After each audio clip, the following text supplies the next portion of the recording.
Hello everyone, good morning दोस्तों। आज 23 मई है और 3 और 4 जून को यूपी टीजीटी 2022 की परीक्षा होनी है। तो इसके लिए जो एग्ज़ाम सिटीज़ हैं यानी कि आपके जो परीक्षा के शहर हैं उनकी जानकारी आज से आपको उपलब्ध होगी। upessc.up.gov.in यही वेबसाइट है और अभी सुबह के लगभग 7 बजे हैं, तो ये वेबसाइट पर अभी लिंक एक्टिवेट नहीं है। हालांकि डायरेक्ट लिंक जैसे ही एक्टिवेट होता है मैं आपको डिस्क्रिप्शन में डाल दूंगा। टेलीग्राम पर भी इसकी जानकारी आपको उपलब्ध रहेगी। आपके जो वास्तविक एडमिट कार्ड हैं ये कब मिलेंगे? तो 3 और 4 जून को आपकी यूपी टीजीटी की परीक्षा होनी है, जिसके लिए जो आपके वास्तविक एडमिट कार्ड हैं ये जारी किए जाएंगे कब?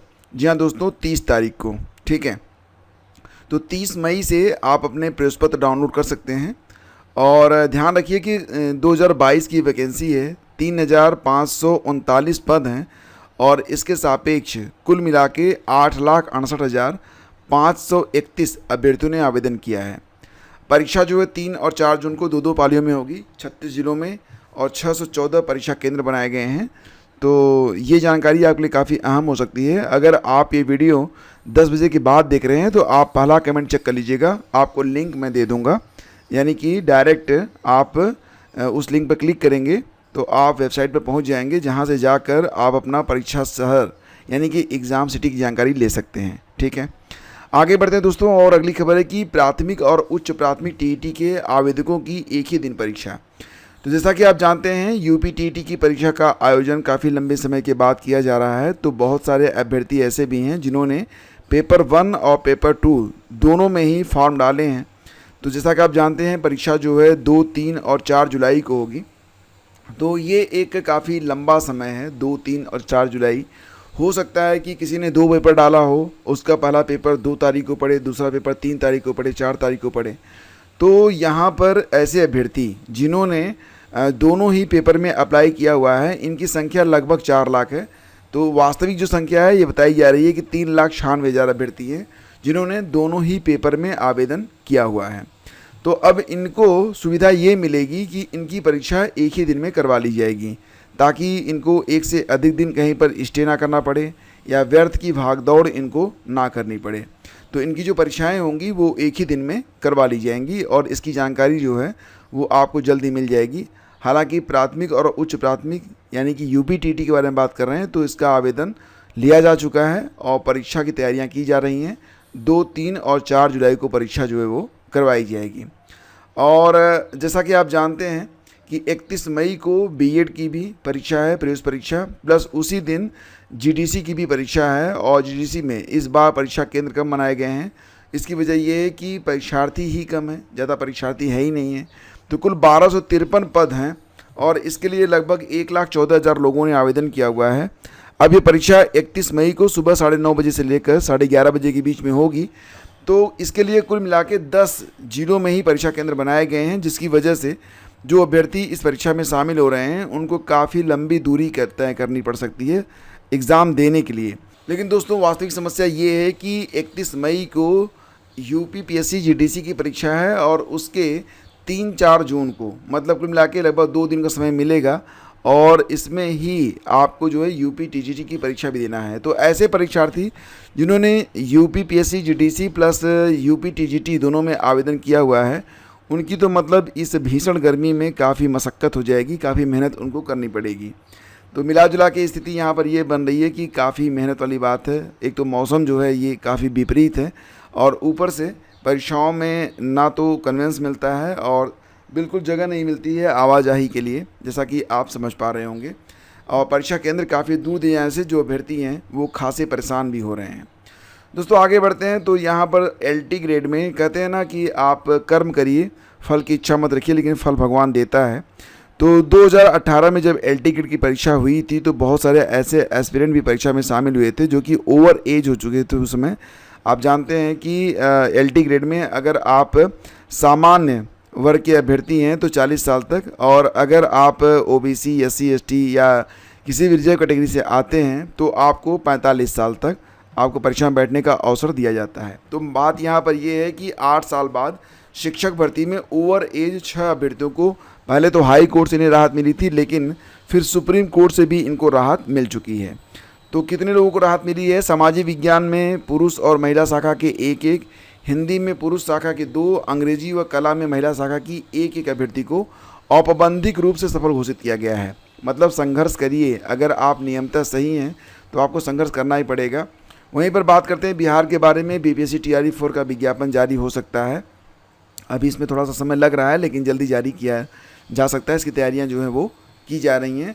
तो इस समय जो मुख्यमंत्री हैं सम्राट चौधरी, उन्होंने ये कहा है कि अगले 5 सालों में वो 1 लाख शिक्षकों की भर्ती करेंगे और इसके लिए प्रतिवर्ष जुलाई में 20,000 शिक्षकों का विज्ञापन जारी किया जाएगा। तो ये इन्होंने एक टाइम टेबल बना दिया है कि हर साल जुलाई महीने में नियुक्ति संबंधी विज्ञापन जारी होगा। मुख्यमंत्री ने कहा है कि अगले 5 सालों में कम से कम मतलब 1 लाख शिक्षक वो भर्ती करेंगे और टीआरई 4 की नियुक्तियां भी शीघ्र ही शुरू की जाएंगी। इसके बारे में उन्होंने बात कही है। दोस्तों आगे बढ़ते हैं। और जैसा कि आप जानते हैं, भीषण गर्मी में बढ़ती मांग से चरमराई आपूर्ति व्यवस्था। जैसा कि आप जानते हैं, वर्तमान समय में स्थिति तो बहुत ही ख़राब है और ख़राब इतनी है कि लाइट रात में 2 बजे आती है और पंखा जो है आग उगल रहा है, बिल्कुल चैन नहीं है। मुझे तो वो वाला गाना याद आता है, ना दिन को सुकून है साखिर ना रात को सुकून है। तो मतलब स्थिति तो बिल्कुल वैसी ही बन रही है। एनीवे, थोड़ा अपना हेल्थ का भी आप लोग ध्यान रखिएगा और सबसे बड़ी बात है कि आप लोग पानी वगैरह पीते रहिए, क्योंकि पानी वगैरह की कमी बॉडी में नहीं होनी चाहिए। और देखो दोस्तों, नीट यूजी में एनसीसी बी सर्टिफिकेट धारकों को आरक्षण देने की मांग रखी गई है और कोर्ट ने इस पर जवाब भी मांगा है। सक्षम श्रीवास्तव जौनपुर के हैं, इन्होंने एक याचिका दायर की है और कहा है कि विभिन्न जगहों पर जो एनसीसी बी सर्टिफिकेट जो धारित करते हैं उनको आरक्षण मिल रहा है, तो हॉरिजेंटल आरक्षण 1% मिलना चाहिए एनसीसी बी सर्टिफिकेट वालों को भी। तो याची ने नीट 2026 काउंसलिंग प्रोसेस में संशोधन कर एनसीसी बी सर्टिफिकेट धारकों को 1% आरक्षण देने की मांग करते हुए हाई कोर्ट में याचिका दायर की है। दोस्तों इसी के साथ एक काफ़ी बड़ी बहस फिर से शुरू हो रही है। जैसा कि आप जानते हैं कि ओबीसी में क्रीमी लेयर और नॉन क्रीमी लेयर होता है और ईडब्ल्यूएस में भी, जैसा कि आप जानते हैं, ये ईडब्ल्यूएस का जो रिजर्वेशन है वो केवल आर्थिक आधार पर होता है, लेकिन ओबीसी इसमें सामाजिक पिछड़ापन भी होता है। तो कई बार तो सुप्रीम कोर्ट ने ये भी कहा है कि सामाजिक पिछड़ापन को भी ध्यान में रखा जाएगा। अगर कोई भी एक व्यक्ति मान लेते हैं कि आर्थिक रूप से थोड़ा संपन्न हो सकता है, लेकिन उसकी जो वास्तविक स्थिति है वो इस पर डिपेंड करती है कि समाज में उसका क्या स्थान है। फिलहाल संपन्न परिवारों के बच्चे आरक्षण लेते रहे तो इससे कभी निकल नहीं पाएंगे, सुप्रीम कोर्ट ने कहा है। और ये भी कहा है कि सुप्रीम कोर्ट ने पिछड़े वर्गों में आर्थिक और शैक्षणिक रूप से संपन्न परिवारों के बच्चों को आरक्षण का लाभ दिए जाने पर सवाल उठाते हुए कहा कि जब माता पिता या दोनों मतलब आईएएस अधिकारी हैं तो भाई ठीक है, यहाँ पर तो बात मानी जा सकती है कि अगर दोनों आईएएस हैं तो बच्चे को आरक्षण क्यों मिलना चाहिए। शैक्षणिक और आर्थिक सबलीकरण से सामाजिक गतिशीलता आती है।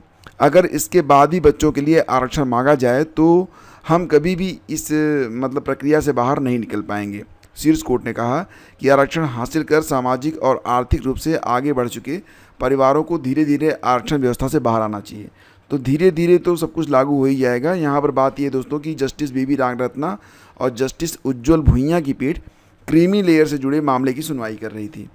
तो याचिकाकर्ता के वकील शशांक रत्नू ने दलील दी कि संबंधित लोगों को सिर्फ आय के आधार पर नहीं बल्कि उनके पद और सामाजिक स्थिति के आधार पर क्रीमी लेयर माना गया है। उन्होंने कहा कि आर्थिक रूप से कमज़ोर वर्ग यानी कि ईडब्ल्यूएस और क्रीमी लेयर के बीच स्पष्ट अंतर होना चाहिए। जस्टिस रागरत्ना ने इस पर कहा कि ईडब्ल्यूएस में सामाजिक पिछड़ापन नहीं, सिर्फ आर्थिक कमजोरी है। सामाजिक और शैक्षणिक पिछड़ेपन को मान्यता दी जा सकती है, लेकिन जब परिवार आरक्षण का लाभ लेकर निश्चित स्तर पर पहुंच चुका हो तब संतुलन जरूरी है। फिलहाल अभी कोई फैसला आया नहीं है। सुनवाई के बाद सुप्रीम कोर्ट ने याचिका पर नोटिस जारी कर संबंधित पक्षों से जवाब मांगा है और शीर्ष कोर्ट फिलहाल उन याचिकाओं पर सुनवाई कर रहा है जिसमें पिछड़े वर्गों के क्रीमी लेयर परिवारों को आरक्षण लाभ देने की मांग की गई है। तो देखना होगा कि इसमें क्या फैसला आता है, क्योंकि आगे चलकर ये भी एक नज़ीर बन सकता है। तो दोस्तों ये थी आज की पूरी अपडेट। थैंक यू हमसे जुड़ने के लिए। हम मिलते हैं आपसे अगले वीडियो में। और बहुत सारे लोग ऐसे भी हैं जो कि चैनल को बिना सब्सक्राइब किए देखते हैं दोस्तों, तो इससे तो आपको कोई बहुत बेनिफिट मिलने वाला नहीं, क्योंकि सब्सक्रिप्शन बिल्कुल फ्री है और जो भी इंपॉर्टेंट वीडियोज़ होते हैं वो आपके मिस भी हो सकते हैं। तो प्लीज़ चैनल को सब्सक्राइब रखें और बेल आइकन को प्रेस कर लें। टेलीग्राम चैनल से अगर आप नहीं जुड़े हैं तो यहाँ पर आपको PYQs प्रतिदिन करवाए जाते हैं, तो आप अगर इनको करना चाहते हैं, PYQs जैसा कि आप जानते हैं बहुत इंपॉर्टेंट होते हैं, तो आप हमारा जो टेलीग्राम चैनल है उससे जुड़ सकते हैं, लिंक आपको डिस्क्रिप्शन में दिया गया है। Thank you.